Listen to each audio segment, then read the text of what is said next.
Гэмгүй сайхан сэтгэлээр гэгээлэг бүхэнд итгэж, гэгээтэй бүхэн рүү тэмүүлж явна би. Бүтээгүй бүхнээсээ онохын түлхүүр атгахал гэж бүдэрсэн газрынхаа шорооноос адис авнам. Бүдэн заяатай орчлонд огтын танихгүй маргааш бит хоёрт оноогдож ирсэн тавлангаараа очоогүй бүхэндээ очих гэж хүрээгүй бүхэндээ хүрчил явна да.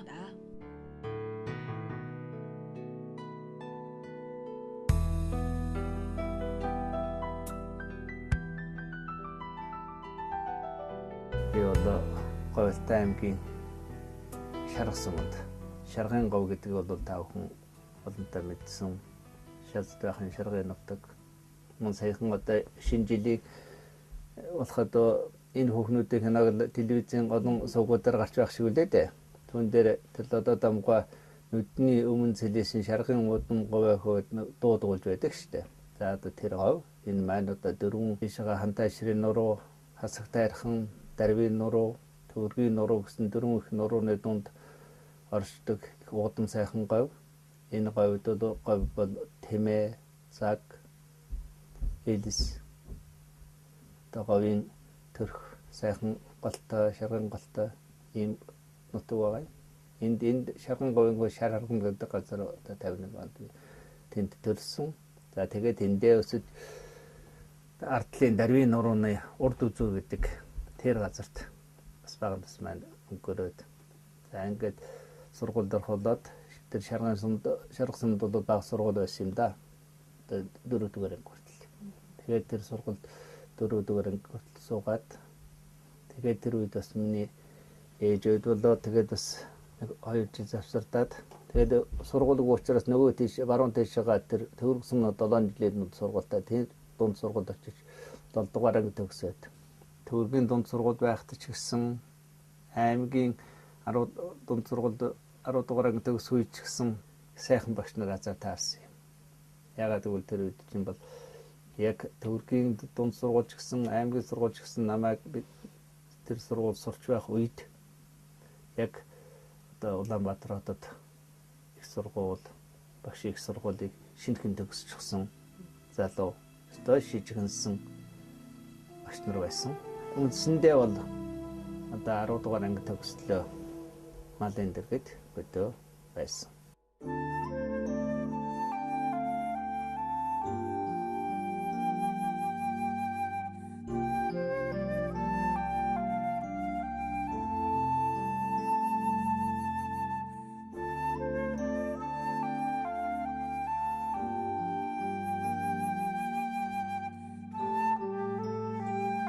Миний аав бол нам хүн байсан. Өөр баг багтаа бол тэр Тонклын дарвийн энэ одоо хойдо Тонклын хүрээ гэж одоо сутай баг таархны ойрхон байдаг.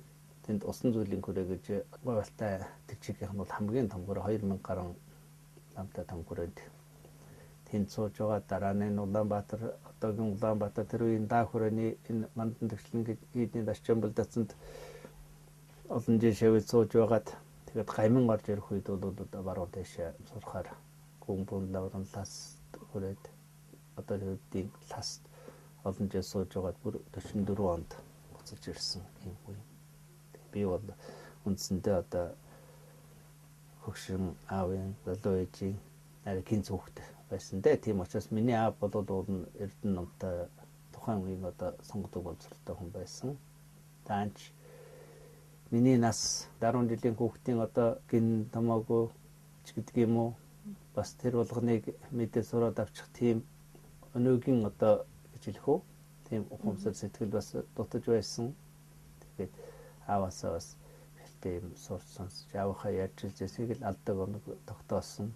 За яг аав минь намайг бас сургуульд орохын өмнө бол намайг сурахын тулд өөрөө шинэ үсгийг төвдөр ингэж хадаж бичээд 7 хоногт өөрөө шинэ үсгээр уншиж сурчгаа. Тэгээд намайг сургуульд орохын одоо энэ кредит үсгийг зааж сургуульд орохдоо уншдаг тааваддаг болчихсон байсан.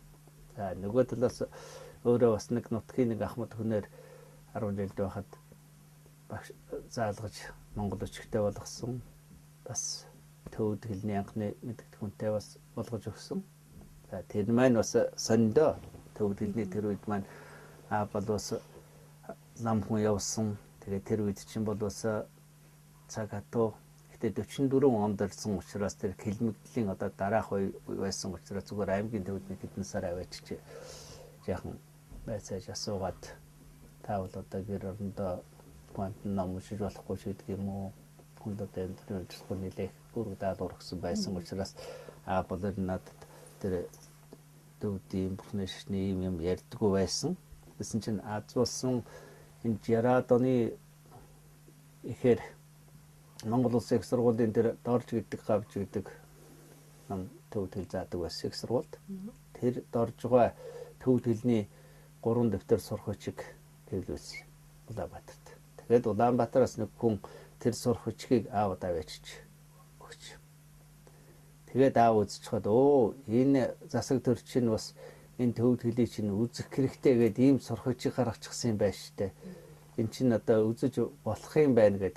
Тэгээд тэр сурах хүчийн анхны дэвтрээр бас төвд хэл надад заасан. Тэр сурах хүчийг тааралдааг бол аав энэ хүүхдэд одоо гай болно гэж бодоод заахгүй байх байсан л тэ. Тэгээд аав маань бас намайг зүгээр ингээд орхон болсон. Яг хоо 71 онд 10 удаа өсөөд тэгээд наашаа нэг жижиг гэрээ бас ачаад ингээд л Улаанбаатарт их сургууль төгсөхдөө бол би ер нь тэгтээ их сургууль төгсөхдөө бол бас математик энэ төр бусад одоо хичээлүүд бол сайн байсан. Гэхдээ тэр үед Монгол хэлний их сургуулийн Монгол хэл уран зохиолын ангийг сонгодог нь бол бас аавын нөлөө байсан биз дээ. Тэр үед маань аав маань энэ зүрийн одоо тэр өөрийн туулж явсан зам мөрн бүхэл бүтэн орвон шиг хүн байсан. Тааж би тэр болгоныг одоо тогтоож хичээлж авч үлдсэнгүй. Тэгээд аавын одоо ярьж байсан. Тэгээд Монголын одоо олон янзын бас монгол өчиг уншдаг болчихсон байсан учраас одоо гисрийн тууж ч юм уу 32 модон хүний үлгэр ч юм уу бас монгол өчгөр бас юм уншиж сонирхдаг байсан. 100 бэлэг уншдаг байсан. Тийм учраас тэр бүх сонирхол маань намайг энэ монгол хэл уран зохиолын ангийг сонгоход бас төлөвлөж өгсөн баг.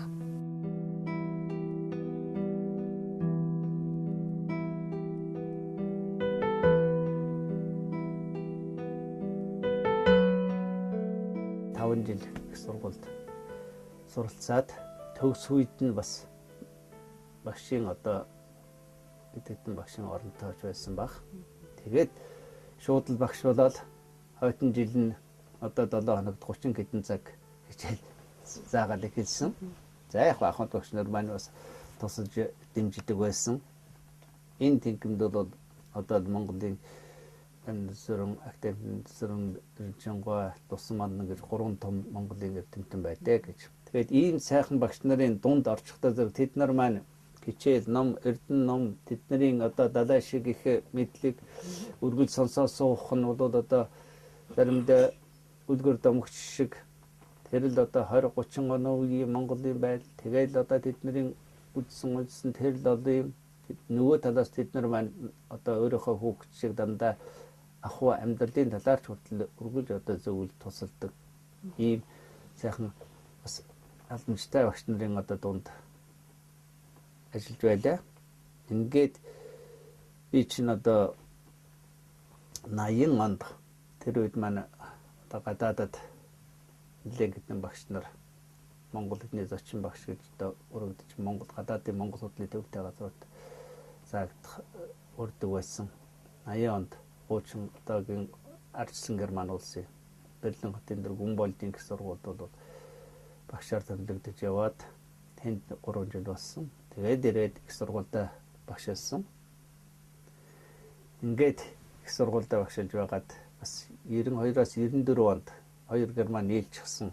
Одоогийн албаны бүгд Герман бас үед бас нэг 2 жил ажилласан. За бусад үед бол зөвхөн Монгол улсын их сургуультай одоо хүртэл ажиллаж байна.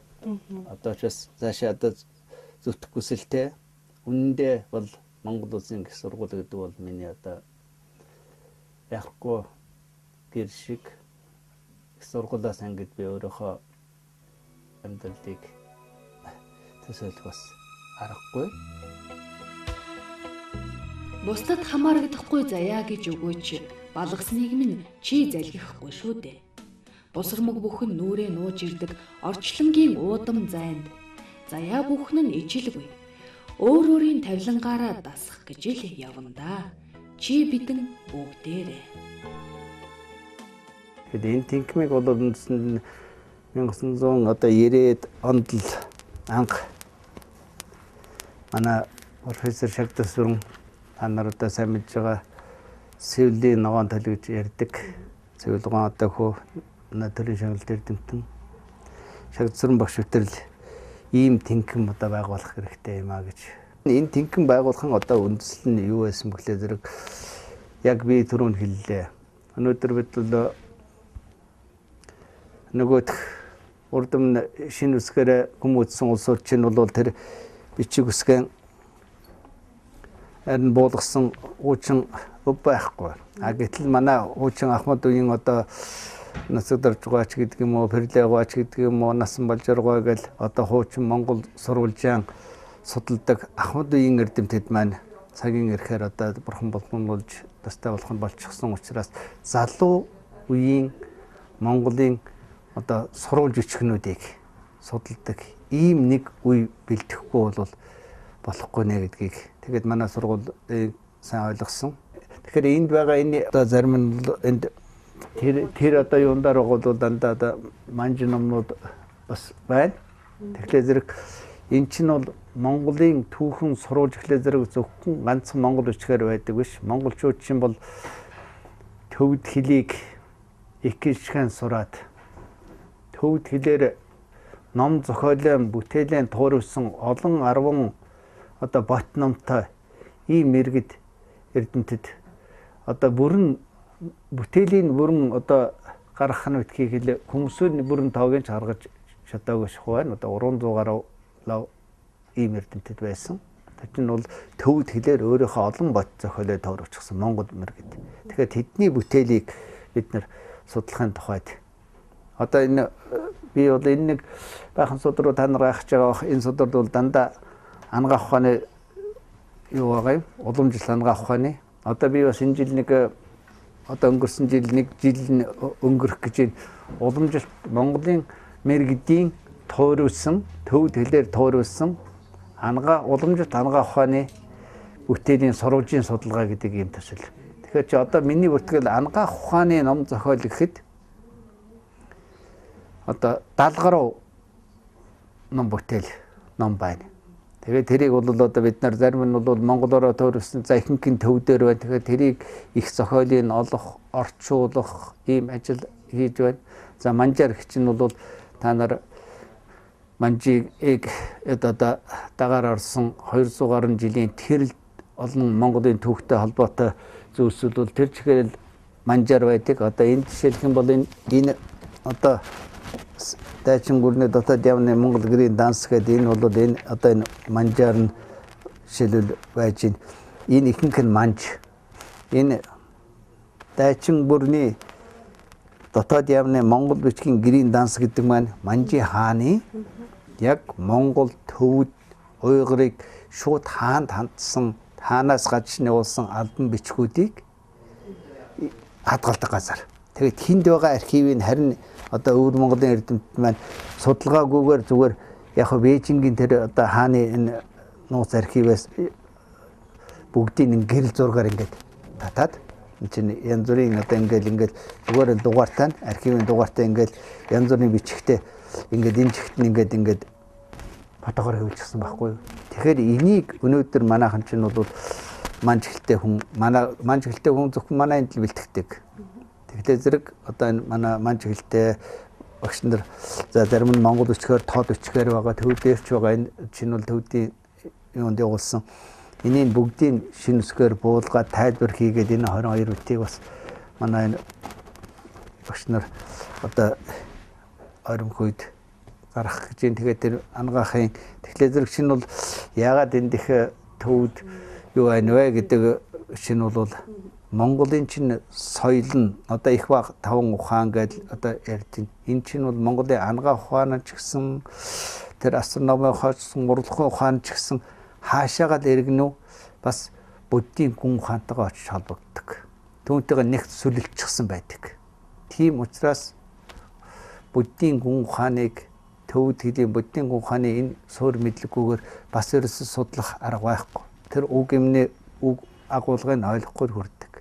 Тэгэхээр зэрэг энэ чинь бол яг Монголын тухай хуучин бидний өвөг дээдсэн бүтээсэн Монгол шашаалтын төвдөр тэгээд одоо өөрөнд тод бичгээр ирж байна.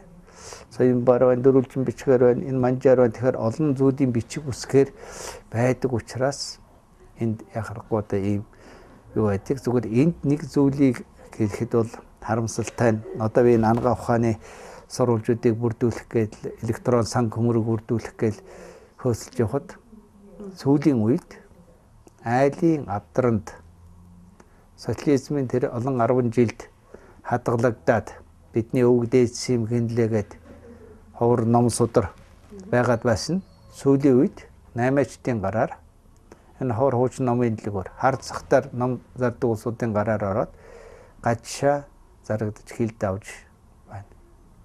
Энд одоо зарим ном бол олдохоо болчихсон. Улсын одоо номын санд байгаа юмнууд ч бас алдагддаг. Дандаа хилд авж байна. Тэгэхээр энд бол энэний ташрамд хэлэхэд бол монголчууд маань зөвхөн миний мэдхэл энэ бичгээр туурвсан өв соёл. За тэгэл бурхан шүтээ уран нарийн гистэй урлагийн одоо үнэт бүтээлүүд энэ бүгд маань үндэл маш муу хяналттай хяналтгүйгээр хил гарч байгаа. Энэ бол эндүүл харамсмаар юм да.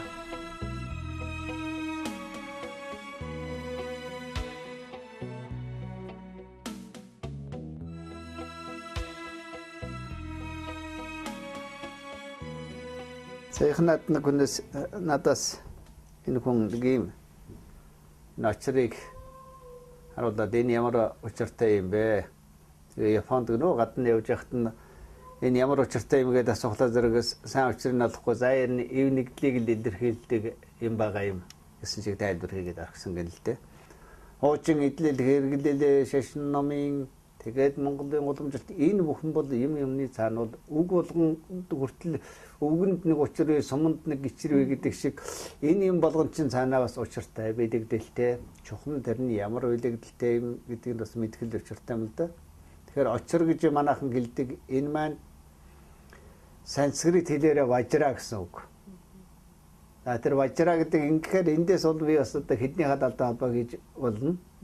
Санскрит хэлний тэр важра гэдэг үг нь үгийн утга нь бол алмас чулууны нэр. Алмас чулуу. Одоо хамгийн бүх бат чулуу үстэй. Алмас ч одоо хамгийн үнэтэй цайтай хамгийн бүх бат арал хэлж байгаа юм байгаа үү? Тэглээ зэрэг түүн шиг алмас шиг бат бүх мөнх байхын ийм бэлэгдэлтэй учраас тэгнэрэлсэн байдаг. Тэгээ очир гэдэг тэр санскритийн важра гэдэг үг нь монгол хэлэнд орж ирэхдээ бүр эртэнд монгол үчигч нь бол сог дуугараар дамжиж авсан бичиг шүү дээ. Анхны уугуул нь. Эртний согдууд чи уугуруу согдууд чинь бол бурхны шишинтэй монгол үчигчиг дээрээс нь доош нь бичдэг зүүнээс нь даруулж нь мөршөлтийг нь бичвсгтэй байсан. Тэр үед бол бурхны шишинтэй байсан учраас шишин бол төвдөр биш дунд даазаар одоо 7 8 6 700 үед төгөж байсан.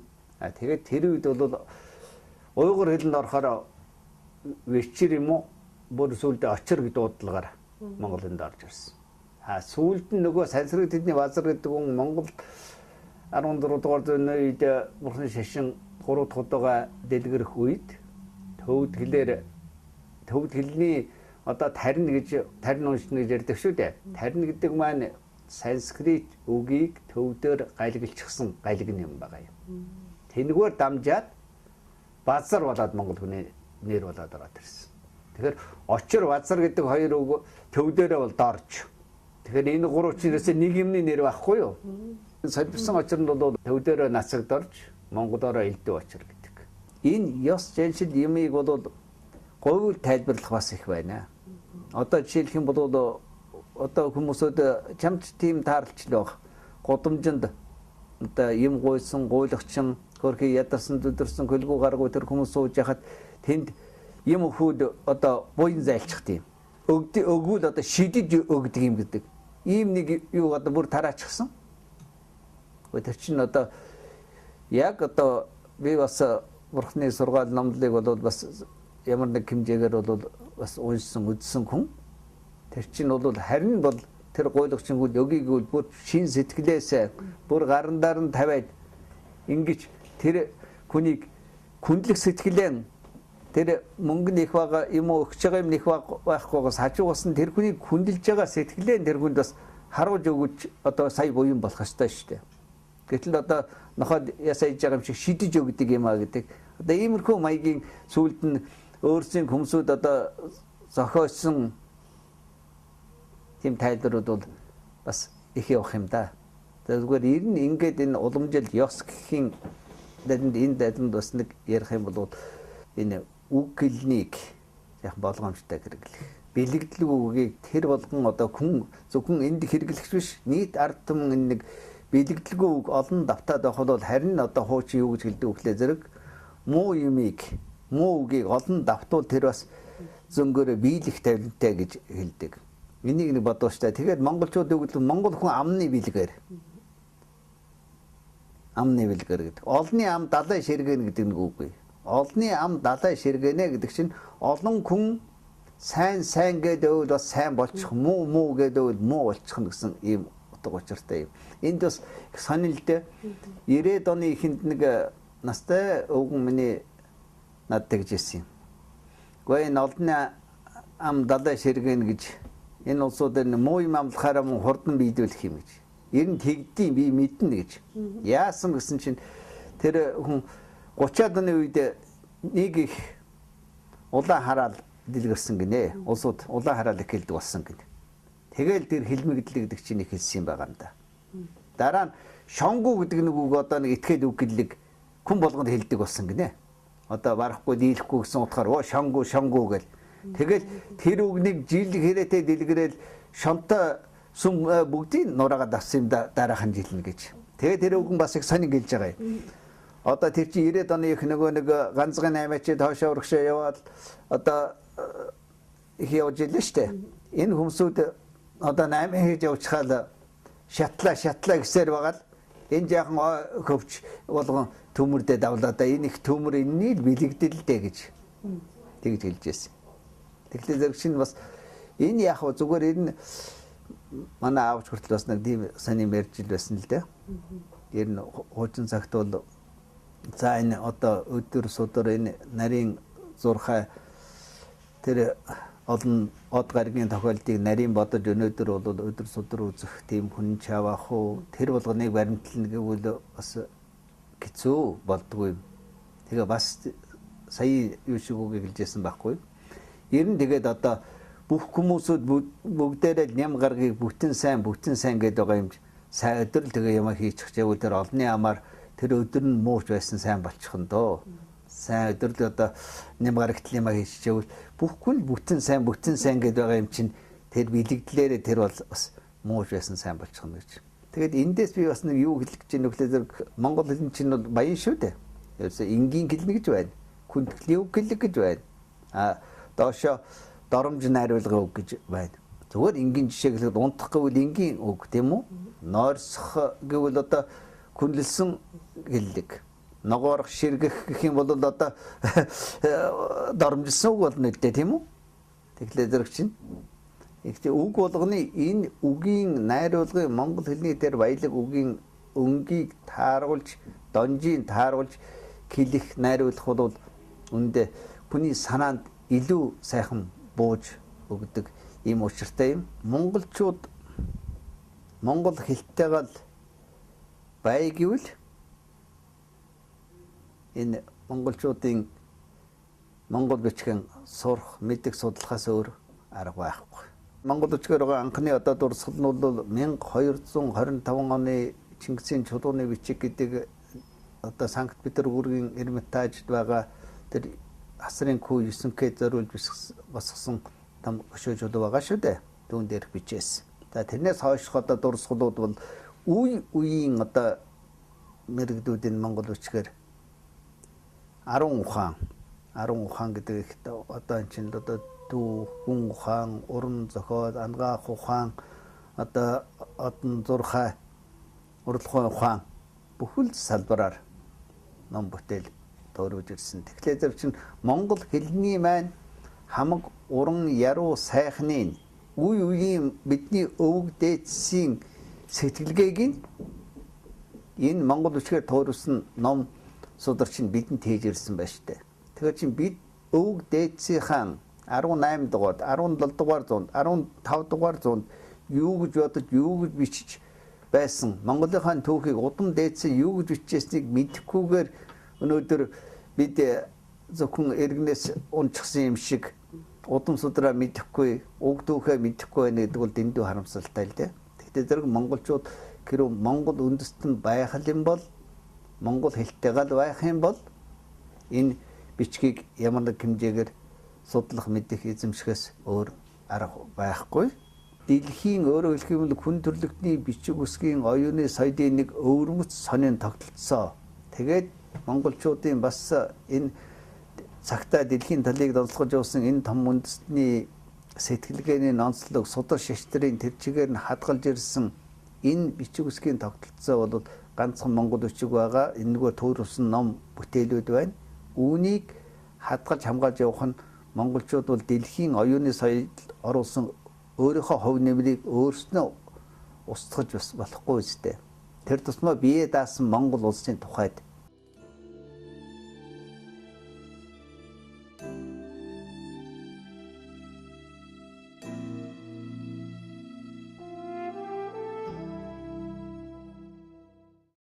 хүн гэдэг зүгээр одоо өнөөгийн манайхан чинь бол ардчлал гэдэг юм уу, хүний эрх гэдэг нь хоёр юм л одоо маш их ярьдаг үг ба шүү дээ. Хүн болгоны амлаг уншуулсан.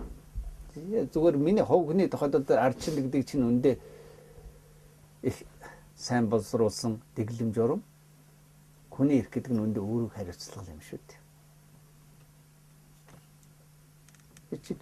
Би эрхээ эдэлнэ гэдэг чинь бол одоо энд сууж байгаа таяраас авахгүйд энэ бусад хүмүүсийн би тэр хүмүүсийн эрхээ эдлэх үүрэгтэй шүү дээ. Тэр хүмүүсийн эрхээ эдлэхэд би саад болохгүй гэдэг чинь бүгдээ нь миний эрх чинь хязгаартай шүү дээ. Тэгээд чинь үүрэг хариуцлагаас нь гадна хүний эрх гэдгийг ярих юм бол утгагүй л болчиход байгаа юм л да. Тэр хууль дээдлэнэ гэдэг чинь үндэл сайтруулсан дэглэм журам шүү дээ. Өнөөдөр харамсалтай нь энэ бол мэдээж мэдэхгүй байгаа биш л дээ. Ямар нэгэн асуудлыг тавихтаа тухайн одоо нэг сонгууч болдог юм уу? Тэндэл тэр өнцгөөс л ашиглахын үүднээс ярьдаг нь харамсалтай. Уг имийг өөрийнхөө эсрэгч байсан үннийг гаргаад хэлчих ийм чадвар байж хөгжин штэ.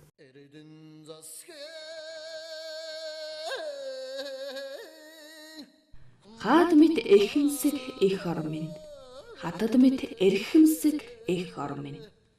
Насаа тоолоод ч төлж барамгүй эхийн их өртөө надад. Буяа бүхэн таних шүү их орон минь.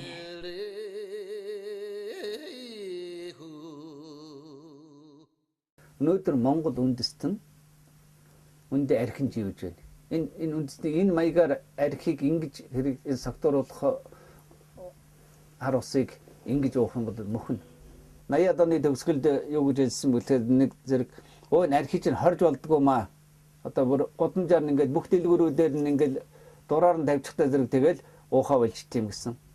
За дураар нь тавихаар орохгүй одоо ингээд бараг баашин болгоны өнцөгт 24 цаг хүртэл бараг ажилладаг бар, ресторан одоо ингээд дээрээс нь дэлгүүр болгоноор өнгө зүс болгоноор нь архи болчихлоо. Өнөөдөр яаж гинэ вэ? Өнөөдөр бол арх уудаг юм бүр дунд сургуулийнхаа хүүхдэд тэр тусмаа эмэгтэйчүүд бүр залуу эхчүүд арх уудаг болж. Энэ үнэн шүү дээ. Та нарт бол одоо бодтой. Энэ маань тэр үндэстэн мөхөн. Үндэ арх гэдэг бол архинаас аюул сархтаас самуун гэж монголчууд чинь бүр дээр хэлчихсэн байна шүү. Архинаас аюул сархтаас самуун. Өнөөдөр бол архинаас болж өдөр болгон ямар нэгэн хүн гэмтэлд учрч байна. Өдөр болгон ямар нэгэн гэр бүлд энэс болж хэрэг гарч байна. Хүн амиа алдаж байна. За эрүүл мэндээрээ хохирч байна. Эд хөрөнгөөрөө хохирч байна. Ив иээрээ хохирч байна. Хийж бүтээх ажлынхаа цагийг алдаж байна. Нэр төр нь хугарч байна. Энэ бүхний шалтгаан нөгөө бид нар хүнсний бүтээгдэхүүн гэж юуны хүнсний бүтээгдэхүүн байх вэ те? Сайхан нэр зол өргөмжилсэн тэр харахад номхон шилтэй хортой байдал байгаа байхгүй юу? Ерөөсөө муу үйлэнд хүнийг хөдөлчихдэг юм чинь энэ шүү дээ. Би нэг хуучин 90 онд би нэг ардын эрх санинд энэ Ярмарагт дөнгөцийн цоолтод байсан нэг жижигхэн өгүүлбэрийг тавьж байсан юм. Яасан гэхээр ингээд өндөр ууланд даяан гэдэг нэг бясалгалч. Ингээд тэр уулаар бол ингээд энэ чулуун дундуур ингээд нарийнхан замаар нэг л хүн багтана. Энэгээр ингэж явсаар байгаа тэр орой агуунда хүрдэг. Яг тэр замдаар нэг хүүхэн нэг лонгтой арх барьсан, нэг ямаа барьчихсан. Ингээд замыг хагас зогсчихсан. Гаргадгүй. Тэгсэн чинь нэг бол энэ шилтэй архийг уув. Нэг бол энэ ямааг ал. Нэг бол одоо надтай явуулт. Нөгөө бяцлагч дайч хүнд одоо 10 20 нөгөө дайлж хийж боломгүй байдаг. Одоо үнэндээ тэр амтан алж чадахгүй, эмгтэй хүнтэй нөхцөж чадахгүй. За одоо яах вэ? Одоо яа харахгүй болохоор өнгөт лонготой архийг ууж. Уусныхаа дараа нөгөө хоёрын өөрийн мэдлэг болоод үлдчихсэн гэж. Тэгэхээр арх гэдэг бол тийм хүнийг өөрөөгөө хянах чадваргүй болгодог учраас л энэ олон юм гараад байгаа байхгүй юу? Энэ цөөхөн монголчууд өнөөдөр бол чи сайхан амьдрал хаан амьдрал биш. Энд үндэсний үзэл, үндэсний бахархал, үндэсний үзэл энд нэгдэж өгдөг юм. Үндэсний үзэл гэхлээр тэр хүмүүсүүд их хачин одоо нэг хас тэмдэг энд зураад юм уу нэг их ийм биш ээ. Үндэсний үзэл чинь үндэсний бахархал. А тэр чинь бол үндэсрэх үзэл. Үндэсрэх үзэл маш аюултай. Аюултай энд байж болохгүй. Үндэсрэх үзэл гэдэг чинь бол өөрийгөө үндэсний дээр тавь бус үндэснийг дандаа доош нь ингэдэг. А харин өөрийнхөө үндэсний бахархал, үндэстэн өөрийнхөө одоо өв дээдсээрэн, соёлоороо, уламжлалаараа, нутаг дэвсгэрээр бахархад үнэн мөнөөр нь тэр сайн сайхныг мэдэж чаддаг хүн бол бусад орны соёлын, кэлийн, ёс заншлыг хүндэлдэг, зөв харьцдаг ийм хүмүүжлтэй хүн гарч ирдэг байхгүй.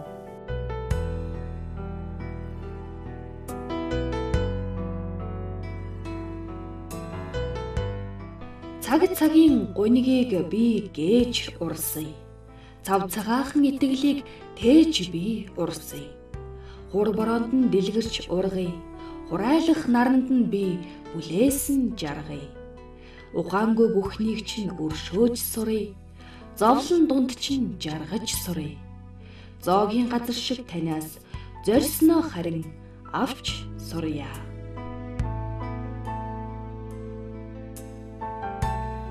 За тэр Гяттууд ЮНЕСКО-ийн руу наадан чигдэг юм уу монголчуудын одоо энэ юг өөрийнх нь нэрийн өмнөөс бүртгүүлэх гэж байгааг сая л сонслоо л доо. Тэгэхээр энэ тухайд бол монголчууд маань өөрснөө бидний урагшгүй муугийнх юм бид өөрснөө л гаргаж ил тавих ёстой. Энд одоо бусдад буруу өгөөд яг уу өөрснөө өөрийнхөө ийм би одоо бид Монгол бичгээ ярьж байна. Бид Монгол бичгэн бүх нийтээрээ хэрэглээд одоо яг хөө бид нар бол компьютерээр бичдэг компьютерийн програм бас хөрвүүлэх програм хийж байна. Орчин үеийн одоо компьютер энэ электроникийн энэ юунд бол маш сайн зогсоод бүгдийг одоо хийж л байна. Тэгээд монголчууд өөрснөө эн чинь өөрийнхөө бичиг үсэг, тэр соёл, 93 наадамж бай, юу гэдэг төгс төгөлдөр болгоод энийг дэлхийд сурталчлаад энийгээрээ гараад ирэх биш зөвхөн тухайн үед нэг хэдэн жуулчныг хэдэн мөх барилдуулаад нэг жуулчин үзүүлэхэд хэрэгтэй юм. Монгол бичгээр ингээд нэг одоо биеийн уран бичлэгээр ингээ бичээд авчихвал энэ одоо жуулчин хүн авдаг юм гэдэг юм уу? Өнөөдрийн төр зургийн арга зайсан ашиг олох талаас нь харцгаад энэ бидний өвөг дээдсийн бидний хойч үеийн удамын Монгол хүн гэдгийг чинь дэлхийн улс үндэстнээс ялах биднийг өнөөдрийн даяар шил гэж байна. Энэ дэлхийд дахин бол өнөөдрийн гадна талын өмсдөг, иддэг, уудаг юм улам адилхан болж байна шүү дээ. Тэгвэл эн чинь бичиг үсэг, кэл, соёл, энэ ёс заншил, энэ нүүдэлчний соёл гэдэг чинь биднийг дэлхийн бус үндэстнээс ялгаж барахгүй, биднийг цааш нь Монгол үндэстнийг авч үлдэх гол амин сүнс нь шүү дээ. Тэрийг энэ өнөөгийн монголчууд бид өөрснөө ухаарч мэдж энэ талаар их юм хийсэн бол өнөөдөр тийм асуудал гарахгүй шүү дээ. Энэ чинь бол бидний л өөрсний буруу шүү дээ. Бидний залхуурладаг, алгуурладаг, өөрийнхөө үндэстнийг доор шаадаг, өвөг дээдс, өв соёлоо үгүйсгдэг, ингэж хуучин тэгж ирсэн. Тэрний шинэ өөрчлөлийн үе ч гэсэн тэр чигээр нь одоо бол зөвхөн харийг хуулбарладаг л болж штэ. Бас л ялгаагүй хуучин Оросыг хуулбарладаг гэдэг. Өнөөдөр хууль дүрмээс ахуулаад барууны орнуудын одоо хуулийг тэр чигээр нь орчуулж тавиал дээр нь яхан засвар хийгээл юм уу? Бас л одоо сургуулийн тогтолцоо бүхэл юмнуудыг бас л нэг юм хуулах, бэлэнчлэх.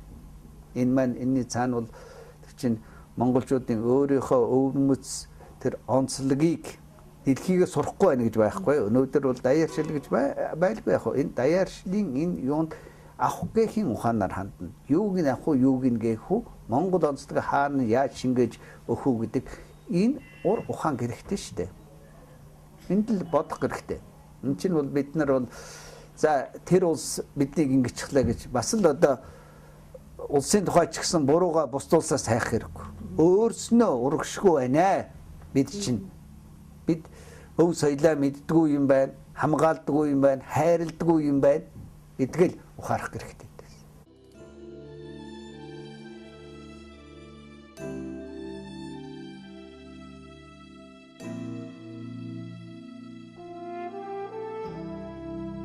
Хүн 100 наслахгүй шүү дээ. Энд би өнөөдөр над бол хүн гэдэг амьтныхаа тухайд над арьс ус байхгүй юм. Тийм учраас хувцас хэрэгтэй. За амьтан учраас нэг юм идэж амьдрах хэрэгтэй. Бас амьтан шиг хадагуунд очиод ёроолт нь өвчиж чадахгүй учраас нэг орон байр хэрэгтэй.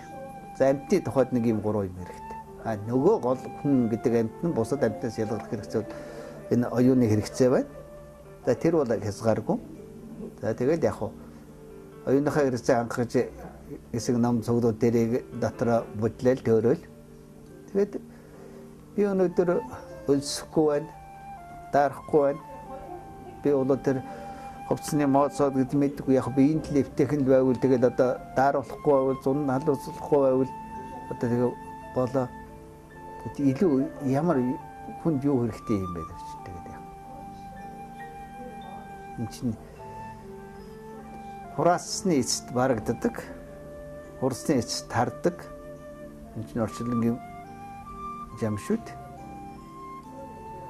Тэгээд харин бусад хүмүүсүүдэд бас чадлагаа гэрээ тэр ном дэвтрийг уншаад бусад хүмүүсүүдэд бас ухаанд нь учиг нэмсэн яхан ч гэсэн сэтгэлд нь гэгэрүүлэх юм хүргэсэн тэр зорилго бас багч гэсэн миний унсан гэсэн хүмүүсүүдийн санаа сэтгэл нөлөөлөд хүн баярын үг гэж түнд нь баясан.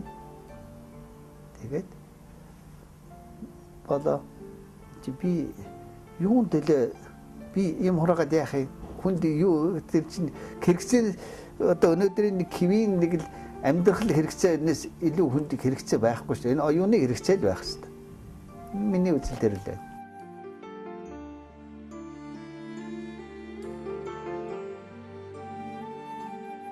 Энэ хүн бол жаргал даадаг, зовлон даадаг л амьтан шүү дээ. Гэдэг чинь. Яг бас өвдөд зовж бас маш хэцүү байдалд бол бас орж явсан. байна л дээ. Гэхдээ хүний амьдрал гэдэг чинь бол дандаа цагаан юм уу зандаа хар байна гэж бас байхгүй шүү дээ. Хорвоо өөрөө алаг юм чинь. Хорвоогийн өнгө чинь хар цагаан юм чинь. Тэгэхдээ яг хөө энэ зөвхөмжөөний хүнд бол би зүгээр төвчээр гэдэг бол үнэхээр маш чухал л да. Бурхны одоо энэ сургаалын чинь гол нь бол төвчээр шүү дээ. Төвчээр. Тэгтээ зэрэг ямар нэгэн зовлон төвч чадвар, жаргал ташуурахгүй байх чадвар хоёр л хүнд хэрэгтэй юм да. Манайхан би нэг сайхан амьдрал байхгүй гэдэг шиг тэр амьдрах орчин сайхан болчихвол дэндээ хөл алдаад ташуураад эвдрээд явчих чинь. За зарим нь бол өчүүхэн зовлон биш л дээ бага зэргийн бэрхшээл тулгархад түүндээ бууж өгöd бас буруу замаар явчих чинь. Тэгэхээр бол миний дөрөвнөл хүн гэдэг зовлон даах ёстой, жаргал ташуурахгүй байх ёстой.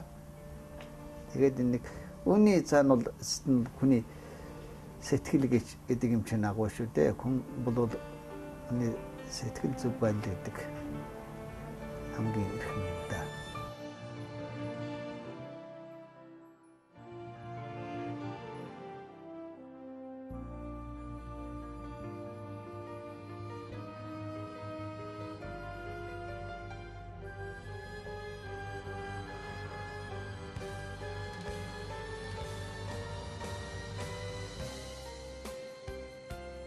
Нууцаа дэлгдэггүй сав шимийн эзэн нутаг нутгийн минь чимээгүй захирна.